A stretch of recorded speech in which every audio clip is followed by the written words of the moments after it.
Hello everyone, आप लोगों का बहुत बहुत स्वागत है my YouTube channel Naimuddin law classes पर।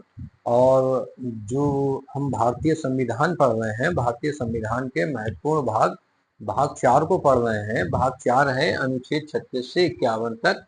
इसका हेडिंग है नीति निर्देशक तत्व। ये नीति निर्देशक तत्व आयरलैंड से लिए गए हैं। इसमें हम अनुच्छेद 47 तक पढ़ चुके हैं। आज की वीडियो में हम अनुच्छेद 48 से 49, 50, 51 यानी ये 5 अनुच्छेद पढ़ेंगे। इन 5 अनुच्छेदों में ये आर्टिकल 48 बहुत बार पूछा जा चुका है, और आर्टिकल 49 भी पूछा जा चुका है, 50 भी, 51 भी और 48 भी। लेकिन ये जो आर्टिकल है ये 48 से बहुत बार पूछा जा चुका है। तो ये जानते हैं आज की वीडियो में कि अनुच्छेदों में क्या क्या है। तो पहला अनुच्छेद है अनुच्छेद 48 से।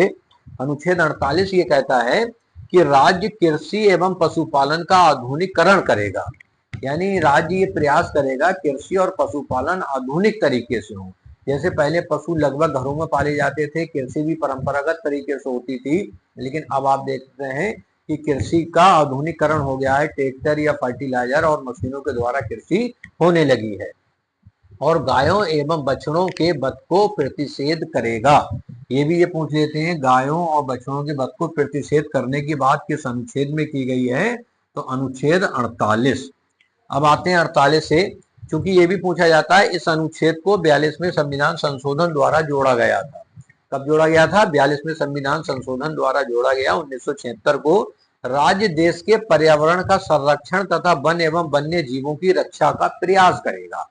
पर्यावरण का संरक्षण, ये जरूर याद रखिए, वन और वन्य जीवों की रक्षा।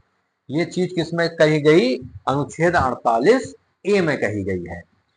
और कई बार पूछा जा चुका है कि पर्यावरण से संबंधित कौन सा, पर्यावरण की सुरक्षा से संबंधित कौन सा अनुच्छेद है? तो अनुच्छेद 48 से।